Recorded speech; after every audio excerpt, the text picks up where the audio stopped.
और 500 साल तक यह डर रहना चाहिए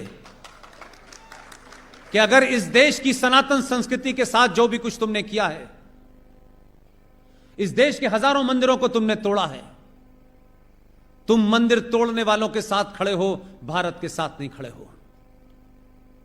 तो तुम्हें अगर डर लगता है तो कई हजार साल तक लगना चाहिए, और जो डराने में सक्षम है उसे आप गद्दी पे बिठाते रहिए।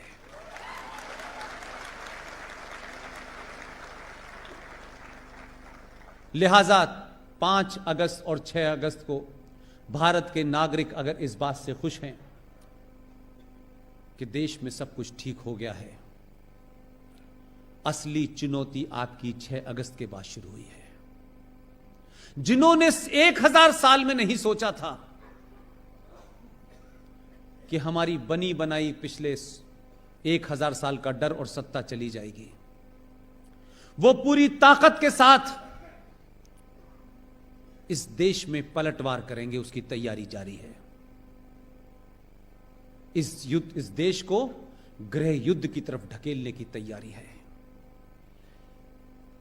सेकुलरिज्म के नाम पे है, मुसलमान के नाम पे है, मजलूम के नाम पे है, विक्टिम के कार्ड पे है, जय भीम जय मीम के नाम पर बहुत सारी तैयारी की जा रही है। आपको ज्यादा अलर्ट रहना है।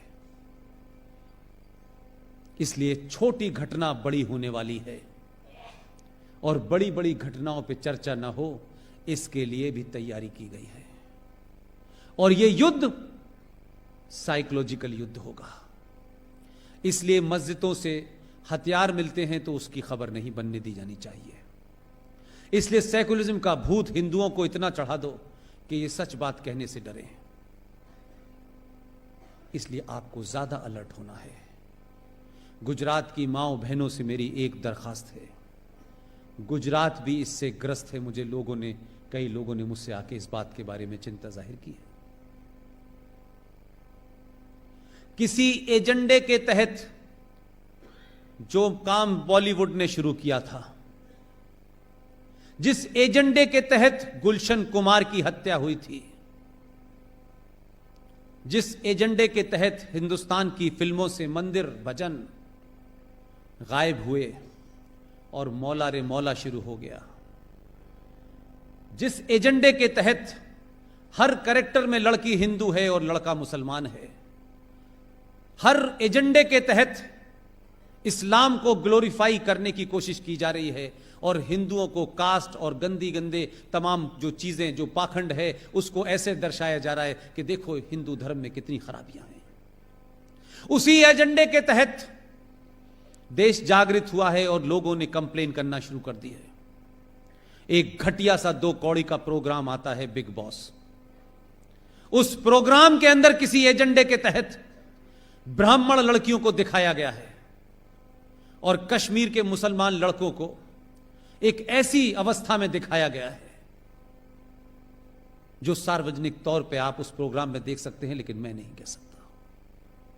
एक एजेंडे के तहत यह किया जा रहा है ताकि इस देश के सनातन संस्कृति की भोली भाली लड़कियों को पहले बॉलीवुड के नाम पर खेल किया गया, और अब ये बिग बॉस नाम के टाइप के प्रोग्राम जो चलते हैं बाजारू, उसके तहत किया जा रहा है। मैं ये नहीं कहता कि कोई प्रोग्राम आपकी संस्कृति को कमजोर कर देगा, लेकिन इस पे आपका रिएक्शन आना चाहिए। क्योंकि कुछ लोगों ने यह मान लिया है कि धीरे धीरे धीरे धीरे वो सब करो जिससे कुछ चीजें ग्लोरीफाइड लगें, और उनको चलते रहना चाहिए। फिल्मों का एजेंडा मैंने खूब देखा है। एक साहब अथीस्ट हैं, कहते हैं मैं धर्म को नहीं मानता, लेकिन उन्होंने जितनी कहानियां लिखी हैं, उस कहानियों का सबसे बड़ा कैरेक्टर है अमिताभ बच्चन। वो खुद अथीस्ट हैं, लेकिन उनकी कहानी में अमिताभ बच्चन मंदिर में जाके कहता है कि तुम खुश तो बहुत हुए होगे, आज तुम्हारी मैं देहरी पे माथा टेकने आया हूं। लेकिन वही अमिताभ बच्चन की हर स्टोरी में या तो वो 786 का बिल्ला होता है जिसे गोली लग के निकल जाती है। जितने भी कैरेक्टर हिंदुओं के नाम से हैं, उन कैरेक्टर में या तो वो हिंदू चोर दिखाया गया है, या दोगला दिखाया गया है या वो मक्कार दिखाया गया है। और जितने भी नाम मुसलमान हैं उन नामों के अंदर इतनी इज्जत और इतनी शालीनता दिखाई गई है कि उससे ज्यादा शालीनता कहीं मिलती नहीं है।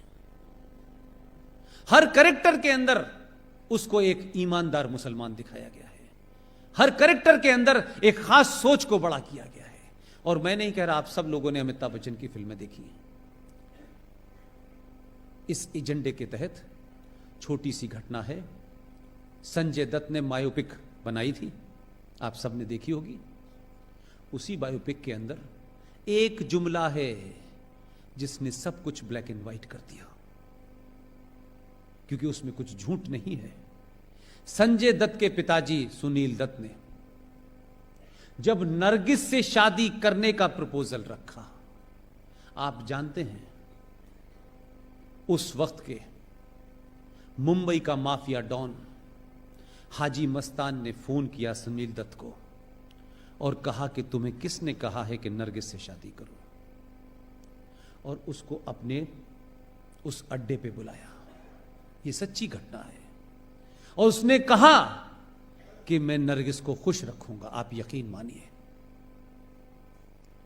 इस देश में स्थिति आपकी ये थी कि आप किससे शादी करें, उसके लिए उस मुसलमान अगर माफिया डॉन है तो उसकी भी इजाजत लेनी पड़ेगी। और ली, पूरी जिंदगी उसने ईमानदारी से निभाया, लेकिन उसके लिए एक माफिया डॉन की परमिशन जरूरी थी। लेकिन आपकी लड़कियों को इसलिए बरगलाया जा सकता है, इसलिए वो इजीली टारगेट हो जाती हैं कि हमारे घर में हमारी माएं, एक एवरेज मां की बात कर रहा हूं, हमारी माएं चमत्कार की खोज में ऐसे ऐसे बाबाओं के यहां चली जाती हैं कि एक बाबा हैं, वो कहते हैं समोसा खाया था, तो वो कहती नहीं, तो उसे चटनी से खाया था, तो उसने कहा खाया था, तो चटनी कौन सी थी, कि लाल रंग की थी, नहीं हरे रंग की थी, तो लाल रंग की खाना, सब ठीक हो जाएगा। ऐसे बाबा बहुत घूम रहे हैं। और भारतीय महिलाएं ये कब से चमत्कार में पड़ने लगी। कोई रहीम साहब के घर जा रहा है, ये अलग अलग बाबाओं ने जो दुकानें चला रखी हैं, इसमें सबसे ज्यादा भारतीय नारी क्यों जा रही है भाई? उसका घर संपन्न है, उसके घर में सब कुछ मौजूद है, क्या ऐसी बात है कि वो चमत्कार के चक्कर में अपने बच्चों और बच्चियों को छोड़ करके इन बाबाओं के भुलावे में आ रही है? और वो बाबा क्या क्या करते हैं वो बाद में पता चलता है। आप सनातन संस्कृति की हैं, आप उस वंशज की हैं जिन्होंने जौहर किया है, आप उनकी वंशज हैं जो दुर्गा बन के जिन्होंने अपने दुश्मनों का सर्वनाश किया है। आप लोग अपनी उन लड़कियों से जिन्होंने हाई स्कूल कर लिया है, जिनके अंदर समाज के बदलाव हो रहे हैं, जिनके शरीर में एक नेचुरल बदलाव हो रहे हैं, आपकी वो बेटी भी इसी समाज में रहती है, उसके अंदर भी अजीब अजीब इच्छाएं जो होंगी वो आएंगी।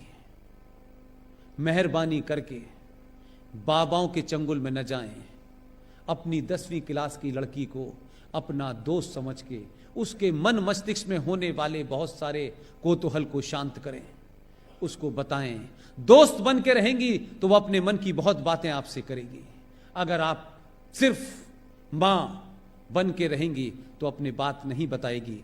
और इस शहर में बहुत सारे शिकारी घूम रहे हैं जो कलेवा पहन करके लड़कियों के स्कूल के बाहर घूमते हैं और उनको अपने चुंगल में फंसाते हैं। और उसके बाद क्योंकि आपके पास समय नहीं है अपनी बात सुनाने का और सुनने का, वो अपनी बात अपने मन की किसी ऐसे आदमी से कह देती है, किसी भरोसे में कह देती है कि उसको ये पता नहीं चलता है कि मैं धीरे धीरे एक ट्रैप में फंसने जा रही हूं। और जब तक उसे ध्यान आता है तब तक जिंदगी बर्बाद हो चुकी होती है। आप तमाम माएं बहनें अपने उन बच्चों के साथ बैठें, उनसे बात करें। और सोना पहनने का भारतीय नारी को बहुत शौक है। सोना पहन करके सड़क पे चलेंगी, हजारों लुटेरे भूखे नंगे घूम रहे हैं, जो आपकी एक सोने की चैन छीनने के चक्कर में आपकी जान जा सकती है। सोना पहन के किसी को नहीं दिखाना है। सोना आपके घर के बुरे वक्त के लिए रखा हो, उसे बक्से में रख दीजिए। कुछ सालों के लिए सिर्फ लोहा पहनिए, समस्याएं सॉल्व हो जाएंगी।